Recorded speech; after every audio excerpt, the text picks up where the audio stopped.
5 वर्ष की छोटी लड़की मीनी ने से पल पर भी बात किए बिना नहीं रहा जाता। दुनिया में आने के बाद भाषा सीखने में उसने सिर्फ 1 ही वर्ष लगाया होगा। उसके बाद से जितनी देर तक सो नहीं पाती है, उस समय का एक पल भी वह चुप्पी में नहीं खोती। उसकी माता बहुधा डांट फटकार कर उसकी चलती हुई जुबान बंद कर देती है, लेकिन मुझसे ऐसा नहीं होता। मिनी का मौन मुझे एक ऐसा अस्वाभाविक सा प्रतीत होता है कि मुझसे वह अधिक देर तक सहा नहीं जाता, और यही कारण है कि मेरे साथ उसके भावों का आदान प्रदान कुछ अधिक उत्साह के साथ होता रहता है। सवेरे मैंने अपने उपन्यास के 17वें अध्याय में हाथ लगाया ही था कि इतने में मिनी ने आकर कहना आरंभ कर दिया। बाबूजी, रामदयाल दरबान कल काक को कौवा कहता था। वह कुछ जानता ही नहीं ना बाबूजी। की भाषाओं की विभिन्नता के विषय में मेरे कुछ बताने से पहले ही उसने दूसरा प्रसंग छेड़ दिया। बाबूजी, भोला कहता था आकाश मुंह से पानी फेंकता है, इसी से बरसात होती है। अच्छा बाबूजी, भोला झूठ मूठ कहता है ना, खाली बकबक कर किया करता है, दिन रात बकता रहता है। सर में मेरी राय की तनिक भी राह न देख करके चट से धीमे स्वर में एक जटिल प्रश्न कर बैठी। तुम्हारी कौन लगती है? साली। और फिर बोला, मिनी तू जा, भोला के साथ खेल, मुझे अभी काम है। अच्छा। फिर उसने मेरी मेज के पार्श्व में पैरों के पास बैठकर अपने घुटने और हाथों को हिला हिलाकर बड़ी शीघ्रता से मुंह चलाकर अटकन बटकन दही चटाके कहना आरंभ कर दिया। जबकि मेरे उपन्यास के अध्याय में प्रताप सिंह उस समय कंचनमाला को लेकर रात्रि के प्रगाढ़ अंधकार में बंदी गृह के ऊंचे झरोखे से नीचे कलकल करती हुई सरिता में कूद रहे थे। मेरा घर सड़क के किनारे पर था। अचानक मिनी अपने अटकन बटकन को छोड़कर कमरे की खिड़की के पास दौड़ गई और जोर जोर से चिल्लाने लगी। काबुली वाला, ओ काबुली वाला। मैले कुचले ढीले कपड़े पहने, सिर पर कुल्ला रखे, उस पर साफा बांधे, कंधे पर सूखे फलों की मैली सी झोली लटकाए, हाथ में चमन के अंगूरों की कुछ पिटरियां लिए एक लंबा तगड़ा सा काबुली मंद चाल से सड़क पर जा रहा था। उसे देखकर मेरी छोटी सी बेटी के हृदय में कैसे भाव उदय हुए यह बताना असंभव है। उसने जोर से पुकारना शुरू किया। मैंने सोचा अभी झोली कंधे पर डाले सिर पर एक मुसीबत आ खड़ी होगी और मेरा 17वां अध्याय आज अधूरा ही रह जाएगा। आने पर ज्यों ही काबुली ने हंसते हुए उसकी ओर मुंह फेरा और घर की ओर बढ़ने लगा, त्यों ही मिनी भय खाकर भीतर भाग गई। फिर उसका पता ही नहीं लगा कि कहाँ छिप गई। उसके छोटे से मन में यह अंधविश्वास बैठ गया था कि उस मैली कुचैली झोली के अंदर ढूंढने पर उस जैसी और भी जीती जागती बच्चियां निकल सकती। इधर काबुली ने आकर मुस्कुराते हुए मुझे हाथ उठाकर अभिवादन किया और खड़ा हो गया। मैंने सोचा वास्तव में प्रताप सिंह और कंचनमाला की दशा अत्यंत संकटापन्न है, फिर भी घर में बुलाकर इसमें कुछ न खरीदना अच्छा ना होगा। खरीदा गया। उसके बाद मैं उससे इधर उधर की बातें करने लगा। रहमत, रूस, अंग्रेज, सीमांत रक्षा के बारे में गपशप होने लगी थी। अंत में उठकर जाते हुए उसे अपनी मिली जुली भाषा में पूछा, बाबूजी आपकी बच्ची कहाँ गई? मैंने मिनी के मन से व्यर्थ का भय दूर करने के अभिप्राय से उसे भीतर से बुलवा लिया। वह मुझसे बिल्कुल लगकर काबुली के मुख और झोली की ओर संदेहात्मक दृष्टि डालती हुई खड़ी रही। काबुली ने झोली में से किशमिश और खुबानी निकालकर देनी चाहिए, परंतु उसने ना ली और दुगने संदेह के साथ मेरे घुटनों से लिपट गई। उसका पहला परिचय इस प्रकार हुआ। बाद एक दिन सवेरे मैं किसी आवश्यक कार्यवश बाजार जा रहा था। देखो तो मेरी बिटिया दरवाजे के पास बेंच पर बैठकर काबुली से हंस हंस कर बातें कर रही है और काबुली उसके पैरों के समीप बैठा बैठा मुस्कुराता हुआ उन्हें ध्यान से सुन रहा है और बीच बीच में अपनी राय मिलीजुली भाषा में व्यक्त करता जाता है। मिनी को अपने 5 वर्ष के जीवन में बाबूजी के सिवाय ऐसा धैर्य वाला श्रोता शायद ही कभी मिला हो। देखा तो उसकी फ्रॉक का अग्रभाग बादाम किशमिश से भरा हुआ है। मैंने काबुली से कहा, इसे यह सब क्यों दे दिया, अब कभी मत देना। यह कहकर कुर्ते की जेब में से एक अठन्नी निकाल कर उसे दी। उसने बिना किसी हिचक के अठन्नी लेकर अपनी झोली में रख ली। कुछ देर बाद घर लौटकर देखता हूँ कि उस अठन्नी से बड़ा भारी उपद्रव खड़ा हो कर दिया है। एक सफ़ेद चमकीला गोलाकार पदार्थ हाथ में लिए डांट फटकार कर मिनी से पूछ रही थी, तूने यह अठन्नी पाई कहाँ से, बता। मिनी ने कहा, काबुली वाले ने दी है। काबुली वाले से तूने अठन्नी ली कैसे, बता। मिनी ने रोने का उपक्रम करते हुए कहा, मैंने मांगी नहीं थी, उसने अपने आप ही दी है। मैंने जाकर मिनी की उस अकस्मात मुसीबत से रक्षा की और उसे बाहर ले आया। मालूम हुआ कि काबुली के साथ मिनी की यह दूसरी ही भेंट थी, सो कोई विशेष बात नहीं। इस दौरान में वह रोज़ आता रहा और पिस्ता बादाम की रिश्वत दे देकर मिनी के छोटे से हृदय पर बहुत अधिकार कर लिया। मित्रता में बंधी हुई बातें और हंसी ही प्रचलित है। जैसी मेरी बिटिया रहमत को देखते ही हंसते हुए पूछती, काबुल वाला, ओ काबुल वाला, तुम्हारी झोली के भीतर क्या है। काबुली, जिसका नाम रहमत था, एक अनावश्यक चंद्रबिंदु जोड़कर मुस्कुराता हुआ उत्तर देता, हाँ बिटिया। उसके परिहास का रहस्य क्या है यह तो नहीं कहा जा सकता, फिर भी इन नए मित्रों को इससे तनिक विशेष खेल सा प्रतीत होता है और जाड़े के प्रभात में एक सयाने और एक बच्ची की सरल हंसी सुनकर मुझे भी बड़ा अच्छा लगता है। उन दोनों मित्रों में और भी एक आद बात प्रचलित थी। रहमत मिनी से कहता, तुम ससुराल कभी नहीं जाना, अच्छा। हमारे देश की लड़कियां जन्म से ही ससुराल सबसे परिचित रहती हैं, लेकिन हम लोग तनिक कुछ नई रोशनी के होने के कारण तनिक सी बच्ची को ससुराल के विषय में विशेष ज्ञानी नहीं बना सकते थे। अतः रहमत का अनुरोध वह स्पष्ट रूप से समझ नहीं पाती थी। इस पर भी किसी बात का उत्तर दिए बिना चुप रहना उसके स्वभाव के बिल्कुल ही विरुद्ध था। उल्टे वह रहमत से ही पूछती, तुम ससुराल जाओगे। रहमत काल्पनिक ससुर के लिए अपना ज़बरदस्त घूसा तानकर कहता, हम ससुर को मारेगा। सुनकर मिनी ससुर नामक किसी अनजाने जीव की दुरावस्था की कल्पना करके खूब हंसती। देखते देखते जाड़े की सुहावनी ऋतु आ गई। पूर्व युग में इसी समय राजा लोग दिग्विजय के लिए कूच करते थे।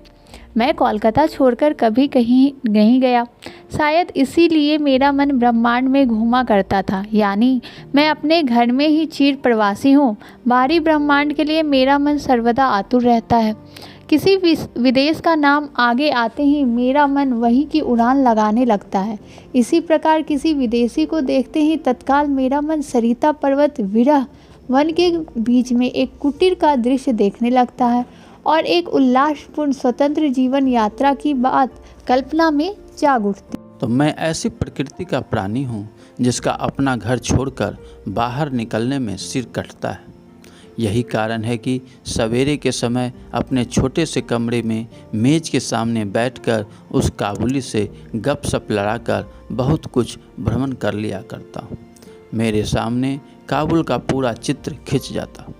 दोनों ओर ऊपर खावर लाल लाल ऊंचे दुर्गम पर्वत हैं और रेगिस्तानी मार्ग। उन पर लदे हुए ऊँटों की कतार जा रही है।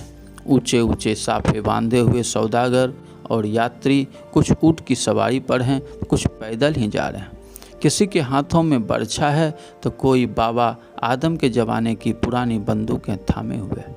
बादलों की भयानक गर्जन के स्वर में काबुली लोग अपनी मिलीजुली भाषा में अपने देश की बातें कर रहे हैं। मिनी की माँ बड़ी वहमी स्वभाव की थी। राह में किसी प्रकार का शोरगुल हुआ नहीं कि उसने समझ लिया कि संसार भर के सारे मस्त शराबी हमारे ही घर की ओर दौड़े आ रहे हैं। उसके विचारों में यह दुनिया इस ओर से उस छोर तक चोर डकैत मस्त शराबी सांप बाघ रोगों मलेरिया तिलचट्टे और ओजों से भरी पड़ी है। इतने दिन हुए इस दुनिया में रहते हुए भी उसके मन का यह रोग दूर नहीं हुआ। रहमत काबुली की ओर से भी वह पूरी तरह निश्चिंत नहीं थी। उस पर विशेष नज़र रखने के लिए मुझसे बार बार अनुरोध करती रहती। जब मैं परिहास के आवरण से ढकना चाहता तो मुझसे एक साथ कई प्रश्न पूछ बैठती। क्या अभी किसी का लड़का नहीं चुराया गया? क्या काबुल में गुलाम नहीं बिकते? क्या एक लंबे तगड़े काबुली के लिए एक छोटे बच्चे को उठा ले जाना असंभव है? इत्यादि इत्यादि। कि यह बात नितांत असंभव हो सो बात नहीं, परंतु भरोसे के काबिल नहीं। भरोसा करने की शक्ति सब में समान नहीं होती। अतः मीनी की माँ के मन में भय ही रह गया, परंतु केवल इसीलिए बिना किसी दोस्त के रहमत को अपने घर में आने से मना न कर सका। हर वर्ष रहमत माघ मास में लगभग अपने देश लौट जाता था। इस समय वह अपने व्यापारियों से रुपया वैसा वसूल करने में तल्लीन रहता है। उसे घर घर दुकान दुकान घूमना पड़ता है, लेकिन फिर भी मीनी से उसकी भेंट एक बार अवश्य हो जाती। देखने में तो ऐसा प्रतीत होता है कि दोनों के मध्य किसी षड्यंत्र का श्री गणेश हो रहा हो। जिस दिन वह सवेरे नहीं आ पाता उस दिन देखूं तो वह संध्या को हाजिर है। अंधेरे में घर के कोने में उस ढीले ढाले जामा पैजामा पहने झोली वाले लंबे तगड़े आदमी को देखकर सचमुच ही मन में अचानक भैसा पैदा हो जाता। लेकिन जब देखता हूँ कि मीनी ओ काबुल वाला पुकारते हुए हंसती हंसती दौड़ी आती और दो भिन्न भिन्न आयु के असम मित्रों में वही पुराना हास परिहास चलने लगता, तब मेरा सारा हृदय खुशी से नाच उठता है। मैं अपने छोटे कमरे में बैठा हुआ नई पुस्तक के प्रूफ देख रहा था। जाड़ा विदा होने से पूर्व आज 2-3 दिन से खूब जोर से अपना प्रकोप दिखा रहा है। जिधर देखो उधर इस जाड़े की ही चर्चा है। ऐसे जाड़े पाले में खिड़की में से सवेरे की धूप मेज के नीचे मेरे पैरों पर आ पड़ी। उसकी गर्मी मुझे अच्छी प्रतीत होने लगी। लगभग 8 बजे का समय होगा। सिर से मफलर लपेटे उषा चरण सवेरे की सैर करके घर की ओर लौट रहे थे। ठीक उसी समय राह में एक बड़े जोर का शोर सुनाई दिया। देखूं तो अपने उस रहमत को 2 सिपाही बांधे लिए जा रहे हैं। उनके पीछे बहुत से तमाशाई बच्चों का झुंड चला आ रहा है। रहमत के ढीले ढाले कुर्ते पर खून के दाग हैं और एक सिपाही के हाथ में खून से लथपथ छुरा। मैंने द्वार से बाहर निकलकर सिपाही को रोक लिया और पूछा, क्या बात है? कुछ सिपाही से कुछ रहमत से सुना कि हमारे एक पड़ोसी ने रहमत से रामपुरी चादर खरीदी थी। उसके कुछ रुपये उसकी ओर बाकी थे, जिन्हें देने से उसने साफ इनकार कर दिया। बस इसी पर दोनों में बात बढ़ गई और रहमत ने छुरा निकालकर घोंप दिया। झूठे बेईमान आदमी के लिए भिन्न भिन्न प्रकार के अपशब्द सुना रहा था। इतने में काबुल वाला ओ काबुल वाला पुकारती हुई मनी घर से निकल आई। रहमत का चेहरा क्षण भर में कौतुक हास्य से चमक उठा। उसके कंधे पे आज झोली नहीं थी, अतः झोली के बारे में दोनों मित्रों की अभ्यस्त आलोचना न चल सकी। मीनी ने आते ही उससे पूछा, तुम ससुराल जाओगे? रहमत ने प्रफुल्लित मन से कहा, हाँ वहीं तो जा रहा हूँ। रहमत ताड़ गया कि उसका यह जवाब मीनी के चेहरे पर हंसी न ला सका और तब उसने हाथ दिखाकर कहा, ससुर को मारता पर क्या करूँ, हाथ बंधे हुए हैं। छुरा चलाने के जुर्म में रहमत को कई वर्ष का कारावास मिला। रहमत का ध्यान धीरे धीरे मन से बिल्कुल उतर गया। हम लोग अब अपने घर में बैठकर सदा के अभ्यस्त होने के कारण नित्य के काम धंधे में उलझे हुए दिन बिता रहे थे। तभी एक स्वाधीन पर्वतों पर घूमने वाला इंसान कारागार की प्राचीरों के अंदर कैसे वर्ष पर वर्ष काट रहा होगा, यह बात हमारे मन में कभी उठी ही नहीं। आचरण तो और भी लज्जाप्रद था। यह बात उसके पिता को भी माननी पड़ेगी। उसने सहज ही अपने पुराने मित्र को भूलकर पहले तो नबी सईस के साथ मित्रता जोड़ी, फिर क्रमशः जैसे जैसे उसकी वयोवृद्धि होने लगी वैसे वैसे सखा के बदले एक के बाद एक उसकी सखियां जुटने लगी। और तो क्या, अब वह अपने बाबूजी के लिखने के कमरे में भी दिखाई नहीं देती। मेरा तो एक तरह से उसके साथ नाता ही टूट गया। कितने ही वर्ष बीत गए, वर्षों बाद आज फिर शरद ऋतु आई है। मीनी की सगाई की बात पक्की हो गई है। पूजा की छुट्टियों में उसका विवाह हो जाएगा। कैलाश वाहिनी के साथ साथ अब की बार हमारे घर की आनंदमयी मीनी भी माँ बाप के घर में अंधेरा करके ससुराल चली जाएगी। सवेरे दिवाकर बड़ी सज धज के साथ निकले। वर्षों बाद शरद ऋतु की यह नई धवल धूप सोने में सुहागे का काम दे रही है। कोलकाता की सकड़ी गलियों से परस्पर सटे हुए पुराने ईंट झड़ गंदे घरों के ऊपर भी इस धूप की आभा ने इस प्रकार का अनोखा सौंदर्य बिखेर दिया। दिवाकर के आगमन से पूर्व ही शहनाई बज रही है। मुझे ऐसा प्रतीत हो रहा है कि जैसे यह मेरे हृदय की धड़कनों में से रोक रोक कर बज रही हो। उसकी करुण भैरवी रागनी मानो मेरे विच्छेद पीड़ा को जाड़े की धूप के साथ सारे ब्रह्मांड में फैला रही है। मेरी मीनी का आज विवाह है। सवेरे से घर बवंडर बना हुआ है। हर समय आने जाने वालों का तांता बंधा हुआ है। आंगन में बांसों का मंडप बनाया जा रहा है। हर एक कमरे और बरामदे में झाड़ फानूस लटकाए जा रहे हैं।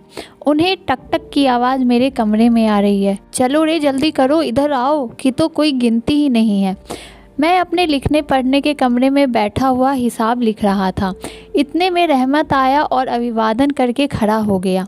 पहले तो मैं उसे पहचान न सका। उसके पास न झोली थी, ना पहले जैसे लंबे लंबे बाल और ना चेहरे पर पहले जैसी दिव्य ज्योति ही थी।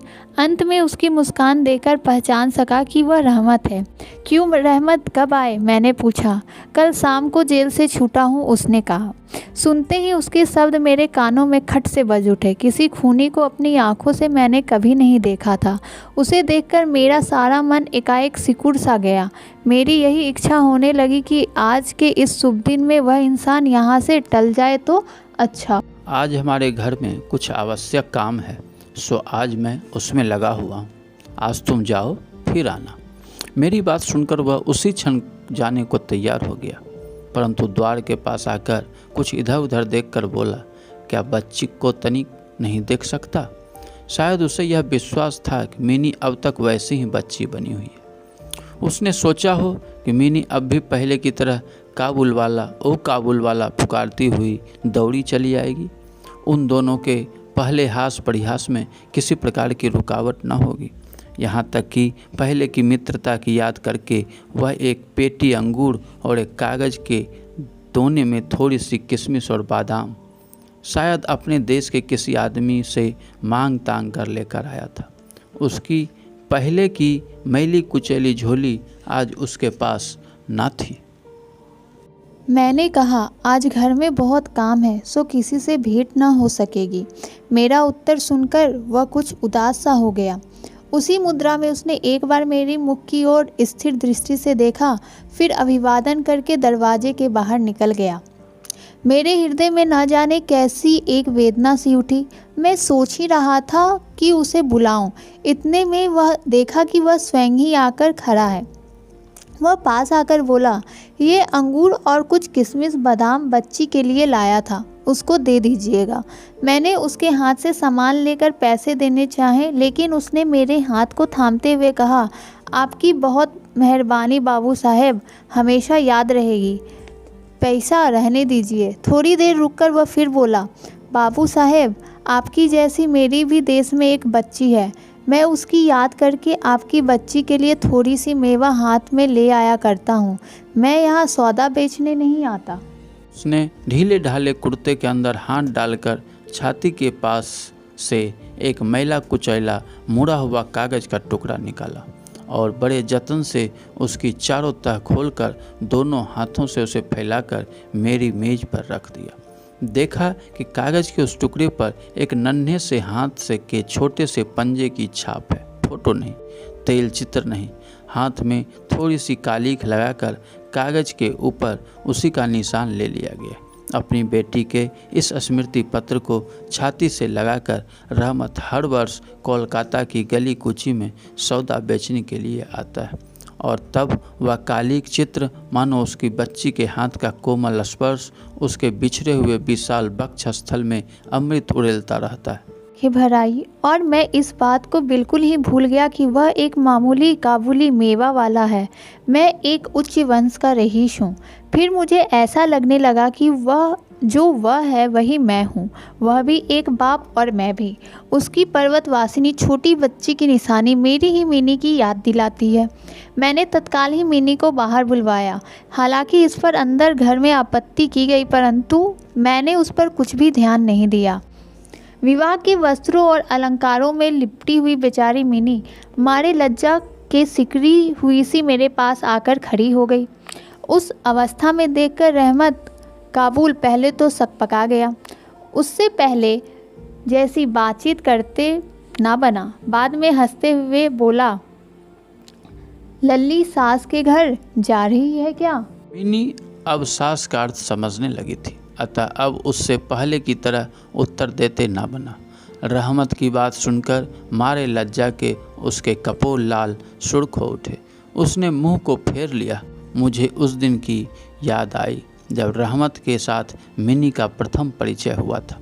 मन में एक पीड़ा की लहर दौड़ी। एक गहरी सांस लेकर रहमत फर्श पर बैठ गया। शायद उसकी समझ में यह बात एकाएक साफ हो गई। उसकी बेटी भी इतने दिनों में बड़ी हो गई होगी। उसके साथ भी अब फिर से नई जान पहचान करनी पड़ेगी। संभवतः वह उसे पहले जैसी नहीं पाएगा। इन 8 वर्षों में उसका क्या हुआ होगा कौन जाने। सवेरे के समय शरद की स्निग्ध सूर्य किरणों में शहनाई बजने लगी और रहमत कोलकाता की एक गली के भीतर बैठा हुआ अफगानिस्तान के मेरू पर्वत का दृश्य देखने लगा। निकालकर उसके हाथ में दिया और कहा, रहमत, तुम देश चले जाओ अपनी लड़की के पास। तुम दोनों के मिलन सुख से मेरी मिनी सुख पाएगी। रहमत को रुपए देने के बाद विवाह के हिसाब में से मुझे उत्सव समारोह के 2-1 अंग छांट कर काट देने पड़े। जैसी मन में थी वैसी रोशनी नहीं करा सका। अंग्रेजी बाजा भी नहीं आया। घर में औरतें बड़ी बिगड़ने लगी। सब कुछ हुआ, फिर भी मेरा विचार है आज एक अपूर्व ज्योत्सना से हमारा शुभ समारोह उज्जवल हो उठा। अभी आप सुन रहे थे एस कुमार और स्मृति की आवाज़ में रविन्द्रनाथ टैगोर कृत काबुली वाला। धन्यवाद।